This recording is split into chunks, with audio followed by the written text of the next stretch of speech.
If you wait until there is a market extreme, when it's really high or really low, and you make your calls on only those occasions, I believe that at those times, the error of the cycle is obvious. If you reach that proper conclusion, it is highly likely to work. If you're impatient and you try to make market calls other than at the extremes, I think that the logic will be difficult, and I think you're unlikely to be able to do it often.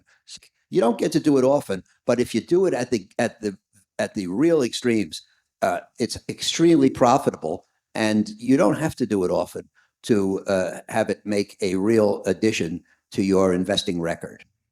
It's an absolute truth that no one becomes great by thinking exactly like the crowd. This applies to the stock market more than anywhere else. They assume it's all over and that selling is the safest choice. The collective fear pushes the stock price far below their true intrinsic value. And when price rises, the same crowd believes the momentum will go on forever. In both the situations, it's the top 1%, the real investors, who think differently. As Charlie Munger said, inward, always inward. Sometimes the smartest move is to think opposite of what the crowd is doing. But let's be honest, thinking opposite when emotions are high is tough. That's exactly why only 1% build wealth, while the 99% react emotionally. Take the example of late Rakesh Jhunjhunwala. In 2020, when the Tata Motors had crashed from INR 440 in 2018 to double-digit levels, fear was everywhere. Most people believed there is no recovery from here. But Jhunjhunwala quietly accumulated over 40 million shares between INR 90 to 130. Like Warren Buffett says, be fearful when others are greedy, and greedy when others are fearful. And he proved it.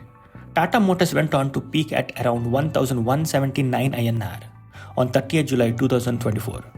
A nearly 12x in just 4 years. The lesson? Wait for the market to hand you opportunities. They will come, not often but perfectly. You don't need to trade every day. Trade less, but trade with intent. Intent to make meaningful profits. And whenever you feel the crowd is right and you are wrong, remember this quote from Howard Marks. You can't do the same things others do and expect to outperform. So take calculated bets, tune out the noise, and think like the 1%.